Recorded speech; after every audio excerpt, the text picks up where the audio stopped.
My dear students, doctor James Tyler Kent രചിച്ച lectures on homoeopathic materia medica എന്ന പുസ്തകത്തെ ആധാരമാക്കിയുള്ള ഈ പ്രോഗ്രാമിലേക്ക് നിങ്ങൾക്കേവർക്കും വീണ്ടും സ്വാഗതം. നമ്മൾ ഈ പരമ്പരയുടെ 175-ാമത്തെ എപ്പിസോഡിലാണ് ഇപ്പോൾ എത്തി നിൽക്കുന്നത്. ഈ എപ്പിസോഡിൽ നമ്മൾ ലാക്കസിസ് എന്ന അധ്യായത്തിൻ്റെ 4-ാം ഭാഗമാണ് പരിശോധിക്കുന്നത്. ഈ ഭാഗത്ത് നമ്മൾ കഴിഞ്ഞ എപ്പിസോഡിൽ പറഞ്ഞു നിർത്തിയതിൻ്റെ തുടർച്ചയാണ് ആ ഒരു റിലീജിയസ് ഇൻസാനിറ്റി, വിശേഷിച്ചും സ്ത്രീകളെ ബാധിക്കുന്ന മതപരമായ ഒരു അമിത നിഷ്ഠ, അമിത തീഷ്ണത, അതിനെ തുടർന്നുണ്ടാകുന്ന മാനസിക പ്രശ്നങ്ങൾ, അത് ഒരു ഡെലിറിയത്തോളം നീളുന്നത്, അത് സമൂഹത്തിലും കുടുംബ ബന്ധങ്ങളിലും ഉണ്ടാക്കുന്ന പ്രശ്നങ്ങൾ, അവയെക്കുറിച്ചൊക്കെ എൻ്റെ ഇവിടെ പറയുന്നുണ്ട്.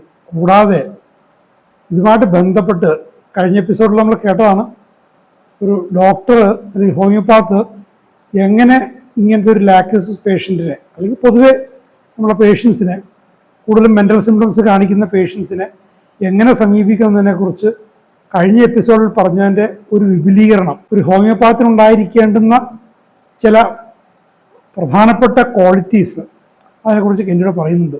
അവർ അറിഞ്ഞു നോക്കുമ്പോൾ വളരെ പ്രധാനപ്പെട്ട അറിവുകളാണ് ഈ എപ്പിസോഡിൽ ലഭിക്കുന്നത്. നമുക്കതിലേക്ക് വിശദമായിട്ട് പ്രവേശിക്കാം. She must have sympathy and kindness.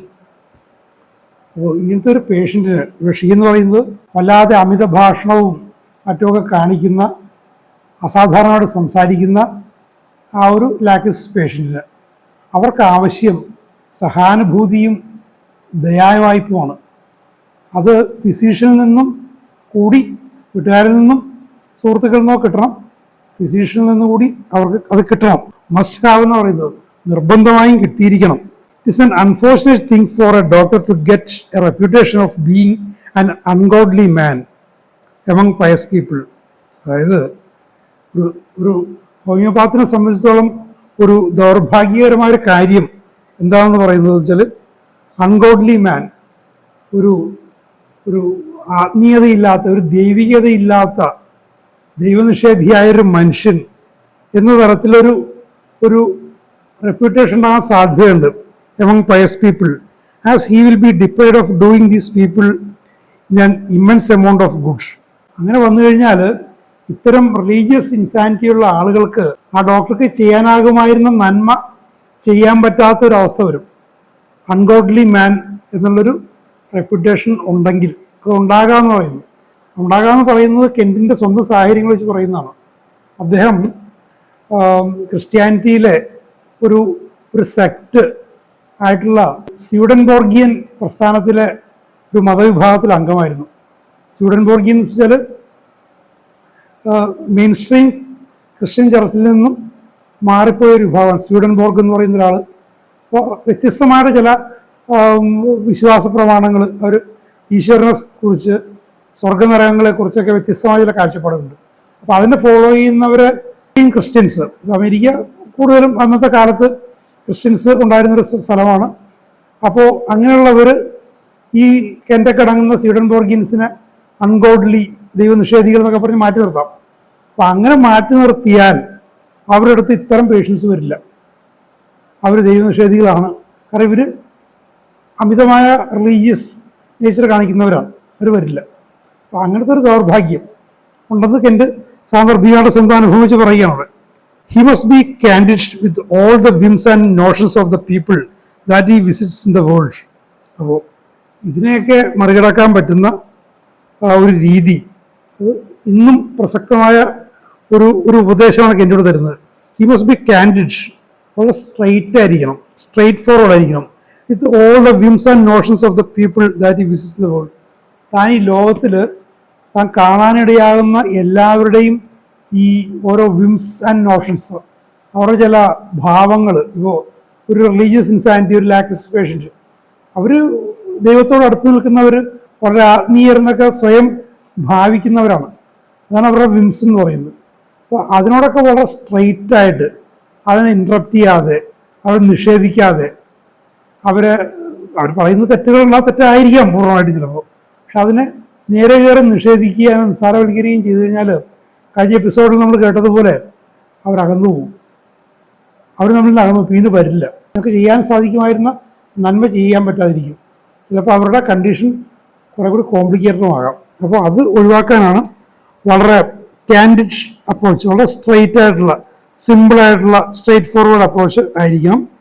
ആളുകൾ പറയുന്നത് ഭ്രാന്തൊക്കെ ആയിരിക്കും പറയുന്നത്, പക്ഷെ അത് കാര്യമാക്കരുത്. കാരണം അത്രക്കാരെ ഡീൽ ചെയ്ത് സുഖപ്പെടുത്തുക എന്നുള്ളതാണ് ഹോമിയോപാത്തിൻ്റെ കടമ. He must be everybody's friend. A homoeopath must be everybody's friend. എല്ലാവരുടെയും സുഹൃത്തായിരിക്കണം. And he can be such without any hypocrisy if he's simply and upright and just man. അപ്പോൾ എങ്ങനെ സാധിക്കും? അയാൾ ഒരു അന്തസ്സുള്ള, മാന്യനായ, നീതിമാനായ, ജസ്റ്റ് മാൻ, നീതി കാണിക്കുന്ന, വളരെ സ്ട്രെയിറ്റ് ഫോർവേഡ് ആയിട്ടുള്ള, അല്ലെങ്കിൽ സത്യസന്ധതയുള്ളൊരു മനുഷ്യനായിരിക്കണം. അങ്ങനെ ആകുമ്പോൾ പേഷ്യൻസ് അവരുടെ കാര്യങ്ങൾ തുറന്നു പറയും. വിശേഷിച്ച് ഇത് അമേരിക്കയിലെ പാശ്ചാത്യ രാജ്യങ്ങളിൽ ആളുകൾ അവരുടെ മാനസിക പ്രശ്നങ്ങൾ, ഇപ്പോൾ ഡിപ്രഷൻ ഉണ്ടെങ്കിൽ തുറന്നു പറയുന്നൊരു സമൂഹമാണ് അവരുടെ സംസ്കാരം അനുസരിച്ച്. നമ്മുടെ നാട്ടിൽ അങ്ങനെയൊന്നും ഇല്ല. അപ്പം അങ്ങനെ ഇല്ലാത്തൊരു സാഹചര്യത്തിൽ കെന്റിൻ്റെ ഉപദേശം കൂടുതൽ ആപ്ലിക്കബിൾ ആകുന്നത് നമ്മുടെ നാട്ടിലാണ്. ഇവിടുത്തെ ഡോക്ടേഴ്സാണ് അത് കൂടുതൽ ശ്രദ്ധിക്കേണ്ടത്. സ്ട്രെയിറ്റ് ഫോർവേഡ് ആയിരിക്കണം, തുറവിയുള്ളവരായിരിക്കണം, അന്തസ്സുള്ളവരായിരിക്കണം. അങ്ങനെ ആയിക്കഴിയുമ്പോൾ ആ ഒരു സമീപനം ഉണ്ടെങ്കിൽ ആളുകൾ പ്രശ്നങ്ങൾ തുറന്നു പറയും. വിശേഷം ലാക്ടോസിസ് പേഷ്യൻ്റെ പോലുള്ള സ്ത്രീകൾ, പുരുഷന്മാരായ ഡോക്ടർമാരുടെ തന്നെ കൂടുതലും ആ പ്രശ്നം വരും. സാന്ദർഭികമായി പറഞ്ഞുകൊണ്ട് ഞാൻ പലപ്പോഴും പരാമർശിക്കാറുള്ള ഡോക്ടർ ജൻബാബു, ഞങ്ങളുടെ പ്രിയപ്പെട്ട ബാബുച്ചേട്ടൻ, അദ്ദേഹത്തിൻ്റെ കൂടെ സ്മരണയ്ക്കാണ് ഞാൻ ഈ ഒരു പ്രോഗ്രാം ചെയ്യുന്നത്. ഞങ്ങൾക്ക് രണ്ടുപേർക്കും ഒരേപോലെ ഇഷ്ടപ്പെട്ടൊരു പുസ്തകമാണത്. അപ്പോൾ അദ്ദേഹം ഏതാണ്ട് 100% ഇതേപോലത്തെ ഒരാളായിരുന്നു. വളരെ ലാളിത്യമുള്ള മനുഷ്യൻ, വളരെ സ്ട്രെയിറ്റായിട്ട് എല്ലാവരോടും വളരെ ദയോടുകൂടി എടുക്കുന്ന, ചുരുക്കമായിട്ട് അദ്ദേഹം കേസുകൾ എടുക്കാറുള്ളൂ, പ്രതിഫലമൊന്നും വാങ്ങാറില്ല. പക്ഷെ എടുക്കുന്ന കേസുകൾ പൂർണ്ണ സത്യസന്ധതയോടുകൂടി എടുക്കുകയും അവരുടെ എന്നും അവരുടെ സുഹൃത്തായിരിക്കുകയും എല്ലാ കാര്യങ്ങളിലും അവരുടെ വ്യക്തിപരമായ കാര്യങ്ങളിൽ പോലും നല്ല ഉപദേശങ്ങൾ കൊടുക്കുകയും ഒപ്പം നിൽക്കുകയും, പലപ്പോഴും എനിക്കറിയാം പലരെയും സാമ്പത്തികമായി സഹായിക്കുക പോലും അദ്ദേഹം ചെയ്തിട്ടുണ്ട്. അർഹിക്കുന്ന ചില രോഗികളെ അങ്ങോട്ട് സഹായിക്കുകയും ചെയ്തു. അപ്പം അങ്ങനെയൊക്കെ സാധിച്ചില്ലെങ്കിലും ആ ഒരു അപ്രൈറ്റ്നെസ്, ആ ഒരു കൈൻഡ് അപ്രോച്ച്, ആ ഒരു കാൻഡിഡ് അപ്രോച്ച് ഹോമിയോപാത്തിൽ ഉണ്ടായിരിക്കുന്നത് ട്രൂ ഹോമിയോപ്പതി പ്രാക്ടീസ് ചെയ്യുന്നതിന് അവരെ സഹായിക്കും. The state of religious melancholy with the religious insanity is not uncommonly attended with much loquacity, with the talkativeness which Laches is full of. അപ്പോൾ ഈ religious melancholy, നമ്മൾ പറഞ്ഞ മതപരമായ അമിത നിഷ്ഠയും അതിനകത്തുനിന്നുണ്ടാകുന്ന ആത്മദുഃഖം, melancholy, അതായത് നന്മ ചെയ്യാൻ പറ്റിയില്ല, മതനിയമങ്ങൾക്കനുസരിച്ച് ജീവിക്കാൻ പറ്റിയില്ല, തെറ്റുകൾ ചെയ്തു പോയി, പാപം ചെയ്തു, എനിക്ക് സ്വർഗം കിട്ടില്ല, നിത്യജീവൻ കിട്ടില്ല, നരകം കിട്ടും, അങ്ങനെയൊക്കെയുള്ള ആ ഒരു ചിന്തകൾ, മെലങ്കളി, ദുഃഖം, ഇതൊക്കെ സാധാരണയായി അമിത സംസാരവുമായി കൂടി ബന്ധപ്പെട്ടിരിക്കുന്നു. ഇങ്ങനെയുള്ള ആളുകളിൽ അമിത ഭാഷണം അല്ല അമിത സംസാരവും കൂടി ഉണ്ടാകാം. ഇത് ലാക്ടോസിസിൻ്റെ കാര്യത്തിൽ ഇത് ധാരാളമായിട്ടുണ്ട്. It is commonly among women, very seldom among men. ഇത് സ്ത്രീകളിലാണ് കൂടുതൽ കാണുന്നത്, പുരുഷന്മാരിൽ വല്ലപ്പോഴൊക്കെ ഉണ്ടാവുള്ളൂ. കാരണം പ്രകൃതിയാ തന്നെ സ്ത്രീകൾ ധാരാളം സംസാരിക്കുന്നവരാണ്, ഒരു സ്ത്രൈണ പ്രകൃതിയുടെ ഭാഗം എന്ന നിലയിൽ. അപ്പോൾ അവരിൽ തന്നെ ടോക്കറ്റീവ്നെസ് ഒരു സിംറ്റം എന്ന രീതിയിൽ ഉണ്ടാകാനുള്ള സാധ്യതയും കൂടുതലാണ്. That we find this religious melancholy. അപ്പോൾ അവരിലാണ് ഈ റിലീജിയസ് മെലങ്കളി കൂടുതലും കാണുന്നത്, മതപരമായ കാര്യങ്ങളും നിഷ്ഠകൾ. പുരുഷന്മാരിലും ഉണ്ടാകാറുണ്ട്. Now this woman is impelled to tell it, she will annoy her intimate friends. അപ്പോൾ ഈ ഒരു ലോക്കാസിറ്റി, അതിനെക്കുറിച്ച് തൻ്റെ റിലീജിയസ് ഫെയ്ത്തിനെ കുറിച്ചൊക്കെ പറയാനുള്ള ഒരു നിഷ്ഠ ഈ സ്ത്രീകൾക്കുണ്ടാവും. അതുവഴി തൻ്റെ ഏറ്റവും അടുത്ത സുഹൃത്തുക്കളെ പോലും ആ സ്ത്രീ അല്ലെങ്കിൽ ആ പേഷ്യൻ്റ് ശല്യപ്പെടുത്തും. ഡേ ആൻഡ് നൈറ്റ്, രാവും പകലും. With the story of the domination of her soul and her wickedness and all the awful things she has done. അപ്പോൾ താൻ ചെയ്തു പോയ തെറ്റുകളെക്കുറിച്ച്, തൻ്റെ പാപങ്ങളെക്കുറിച്ച്, തൻ്റെ ചെയ്ത കുറ്റകൃത്യങ്ങളെക്കുറിച്ച് ചെയ്ത് അതിനെക്കുറിച്ച് തുറന്ന് പറയുന്നുണ്ട്. കൊലപാതകം ചെയ്യുന്നവരെ പറയും. അപ്പം അത് പറഞ്ഞ് രാപ്പകൽ തൻ്റെ സുഹൃത്തുക്കളെ ഈ ഒരു ലാക്ടോസിസ് പേഷ്യൻ്റ് ശല്യപ്പെടുത്തിക്കൊണ്ടിരിക്കും. If you ask her what thing she has committed she will say everything. ഇനി എന്തൊക്കെ പാപങ്ങളാണ് ചെയ്തത്, എന്തൊക്കെ കുറ്റങ്ങളാണ് ചെയ്തതെന്ന് പറഞ്ഞാൽ എല്ലാം ചെയ്തെന്ന് പറയും, സകല കുറ്റവും ചെയ്തെന്ന് പറയും. But you cannot pin her down to the fact that she has killed anybody. ഇതൊക്കെ പറഞ്ഞാലും ആരെയെങ്കിലും കൊന്നിട്ടില്ല എന്നുള്ള യാഥാർത്ഥ്യം അവരെ കൊണ്ട് സമ്മതിപ്പിക്കാൻ പാടാം. കൊലപാതകം ചെയ്തിട്ടുണ്ടെന്ന് തന്നെ പറയും. ചിലപ്പോൾ അതിന് അവരുടേതായ വ്യാഖ്യാനങ്ങളുണ്ടാവും. മതപരമായ നിയമങ്ങൾ വെച്ചുകൊണ്ടെന്ന് വ്യാഖ്യാനിക്കും. കൊലപാതകത്തിന് തുല്യമായ കാര്യങ്ങൾ ചെയ്തിട്ടുണ്ട് എന്നൊക്കെ പറയും. അപ്പോൾ അങ്ങനെ പോലും അവർ ചെയ്തിട്ടുണ്ടാവില്ല. പക്ഷെ അവരെ പറഞ്ഞ് നമുക്ക് ബോധ്യപ്പെടുത്താൻ പറ്റില്ല.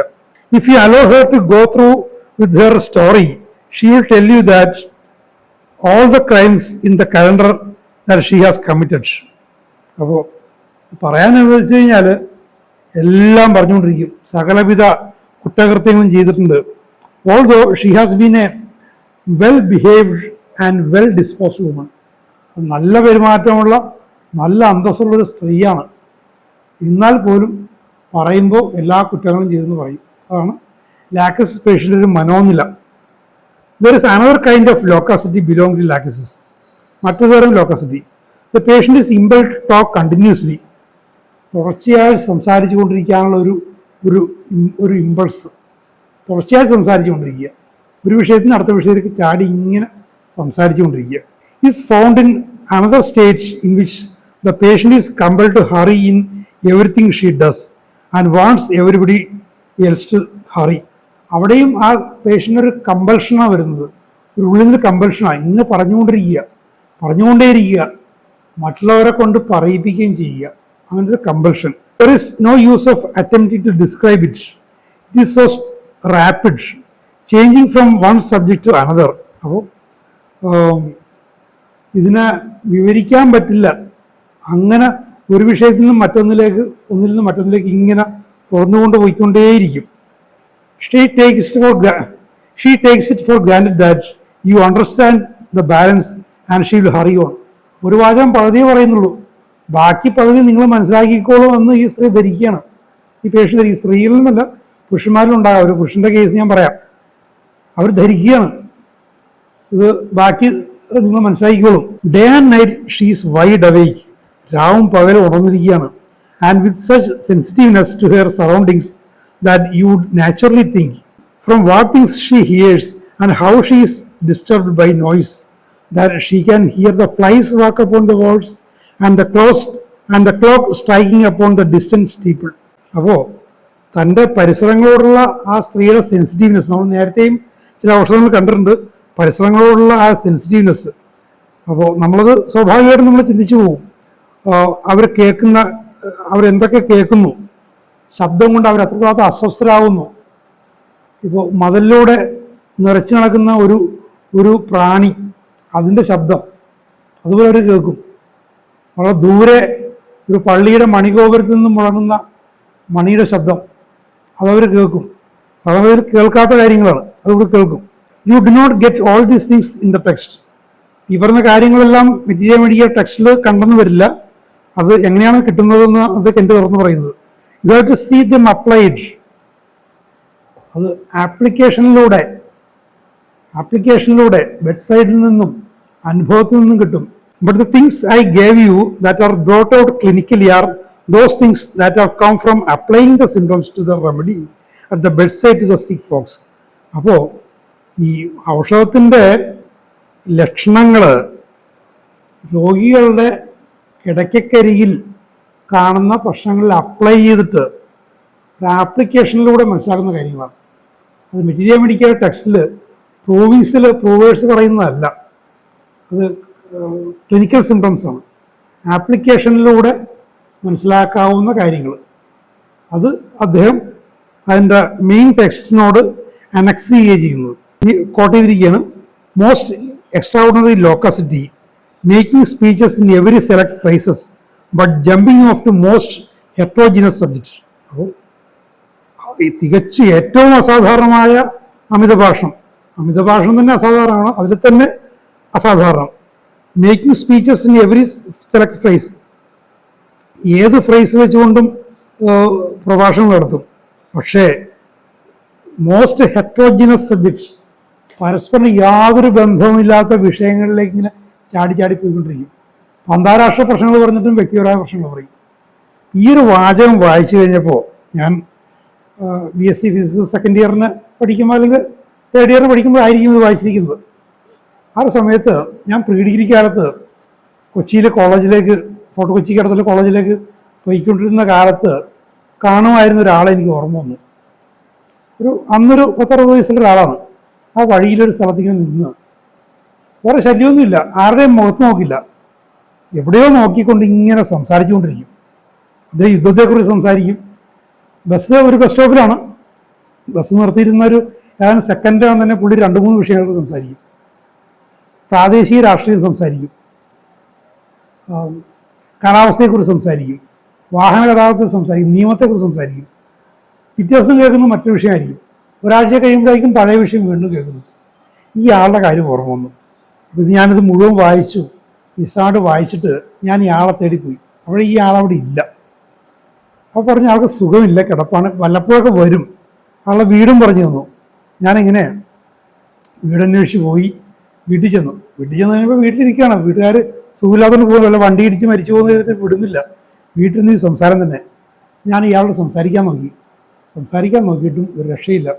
പുള്ളി അദ്ദേഹത്തിൻ്റെ ആ ഒരു ഏകപക്ഷീയമായിട്ടുള്ള സംസാരം ഇങ്ങനെ തുടർന്നുകൊണ്ടിരിക്കുക.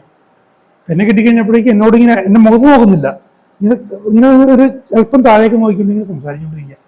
ഞാൻ വീട്ടുകാരോട് ഞാൻ പുതിയതായിട്ട് പരിചയപ്പെട്ട ഈ ഹോമിയോപ്പതി എന്നുള്ള വിഷയത്തെക്കുറിച്ച് പറഞ്ഞു. ഇദ്ദേഹത്തെ വർഷങ്ങളായി കാണുന്ന കാര്യം പറഞ്ഞു. ഇദ്ദേഹത്തെ സഹായിക്കാൻ പറ്റിയേക്കും. എനിക്ക് പരിചയമുള്ളൊരു ഡോക്ടറോട് ഞാൻ സംസാരിച്ചിട്ട് അങ്ങനെ ഞാൻ ബാബുച്ചേട്ടടുത്ത് പോയി. അതിനുമുമ്പ് ഇത് വായിച്ചു തീർത്തു. പബ്ലിക് ലൈബ്രറി പോയിരുന്നത് മുഴുവൻ വായിച്ചു തീർത്തിട്ട് ബാബുച്ചേട്ടൻ പറഞ്ഞു. ബാബുച്ചേട്ടൻ ഞാൻ വീട്ടിൽ കൊണ്ടുപോകാൻ നോക്കിയത്, പക്ഷേ ബാബുച്ചേട്ടൻ വന്നില്ല. കാരണം ഈ കേസൊക്കെ എടുത്തു കഴിഞ്ഞാൽ ചിലപ്പോൾ പഴയ സിംറ്റംസിൻ്റെയൊക്കെ റിക്കറൻസ് ഉണ്ടാകാം. അപ്പോൾ അത് പ്രശ്നമായി തീരും. വീട്ടുകാർ ഇദ്ദേഹത്തിനെ കൊണ്ടുവരികയാണെങ്കിൽ നോക്കാമെന്ന് പറഞ്ഞു. അങ്ങനെ ഞാൻ പോയിട്ട് ഞാൻ മുൻകൈ എടുത്ത് അവിടെ ഒരു പ്രാദേശിക ഒരു സാമൂഹ്യ പ്രവർത്തനം എനിക്കറിയാം. അദ്ദേഹമായിട്ട് ഞാൻ ഈ രോഗിയെ ബാബുച്ചേട്ടൻ കൊണ്ടുപോയി. ബാബുച്ചേട്ടൻ കുറേ ഇരുന്ന് സംസാരിച്ചു. ഒരു മണിക്കൂറോളം ഇരുന്ന് കേട്ടു. ചില കാര്യങ്ങളൊക്കെ അങ്ങോട്ട് ചോദിച്ചു. പുള്ളിയൊന്നും കേൾക്കുന്നില്ല. പിന്നെ അദ്ദേഹത്തിൻ്റെ മകൾ വന്നിരുന്നു. മകള് നല്ലൊരു പിടിപ്പുള്ളൊരു സ്ത്രീയാണ്. അവരവരുടെ കുട്ടിയും കൂടി വന്നിരുന്നു.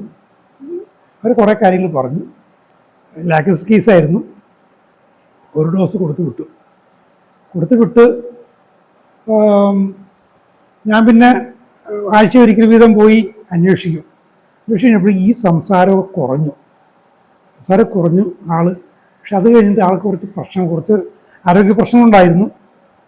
പ്രഷറിൻ്റെ പ്രശ്നമൊക്കെ പറഞ്ഞു. ഞാൻ പറഞ്ഞു നമുക്ക് ഡോക്ടറെ അടുത്ത് വീണ്ടും പോകാം, നമുക്ക് ചികിത്സിക്കാം, അദ്ദേഹം നോക്കും. പക്ഷെ അപ്പോഴേക്ക് ഈ മകൾക്ക് അവരുടെ വീട്ടിലേക്ക് പോകേണ്ടി വന്നു. ഇതിൻ്റെ ഭാര്യ വിട്ടുപോയതാണ്. പിന്നെ ഒരു മകനുണ്ട്. ആ മകനും ചെറിയ പ്രശ്നങ്ങളൊക്കെ ഉണ്ട്.